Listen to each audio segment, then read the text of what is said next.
Today we're going to talk about DaVinci Resolve. Let's go.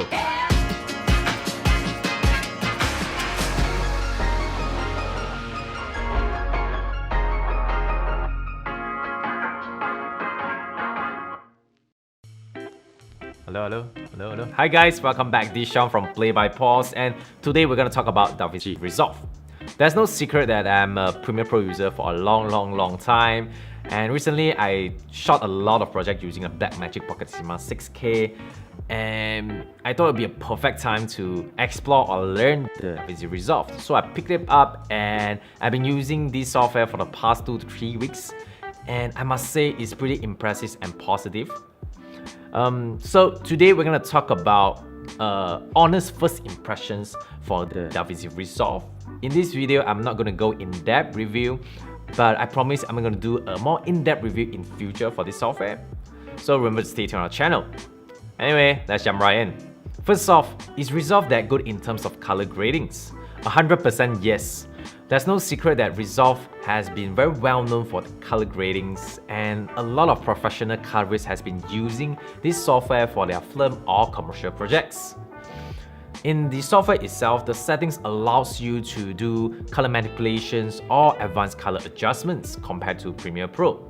In Premiere Pro, they have a built-in color gradings called as lumetri colors. It does a good job, but you must agree with me that sometimes you couldn't get the color you want from the Premiere Pro lumetri colors. On the other hand, Resolve has a more accurate color selector, micro adjustment, and somehow it just feels faster and smoother. Next, is it hard to make the switch to DaVinci Resolve? Based on my experience, it's not too hard to make the switch. Yes, it will take some time for you to adapt the software, but I'm sure that your muscle memory will get used with it after some practice. To me, one of the key points to master the software is by understanding the shortcut key, so that you can utilize or navigate the software in a more efficient way. So if you are worrying about the shortcut key, I can assure you that you can pick it up easily, since you can change the shortcut key to Premiere Pro settings, or even you can fully configure the shortcut key based on your personal preference. Next, how to work between Premiere Pro and DaVinci Resolve. It's pretty simple actually. The process was known as round trip, where you can pass the editing files from Premiere Pro to DaVinci or DaVinci back to Premiere Pro with just simple process. Let me show you how. So once you finish editing in Premiere Pro, you can go to File, Export, Final Cut Pro XML, and essentially allow you to import into DaVinci Resolve for color grading or finishing.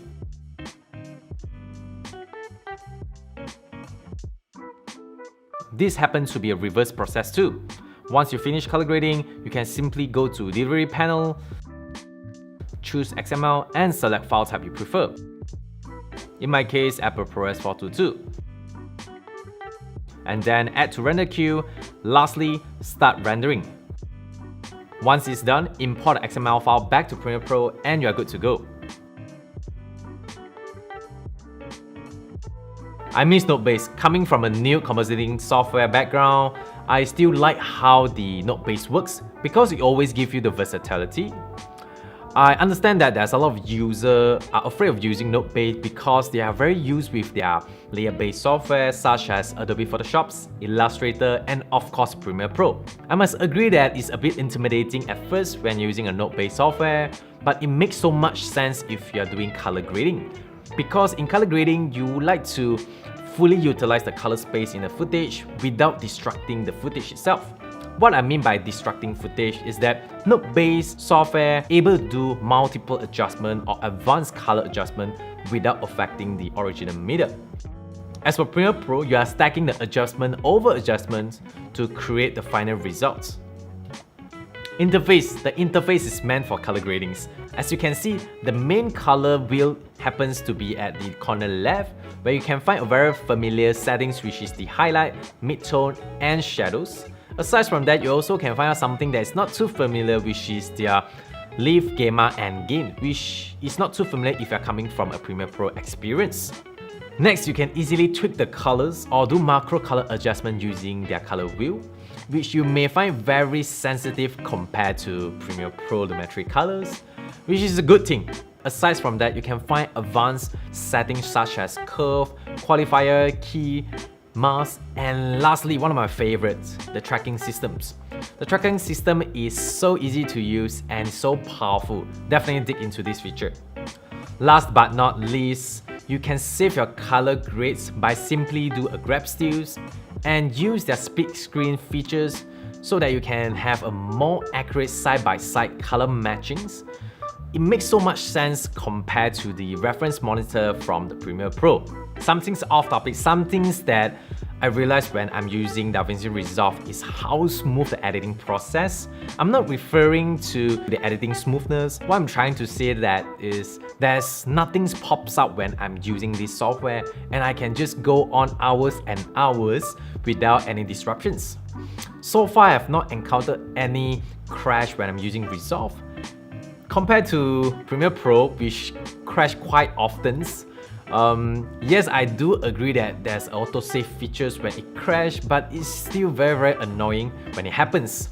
I'm pretty sure that you will know what I mean if you are from a Premiere Pro user. So stability-wise, DaVinci Resolve is definitely a clear winner.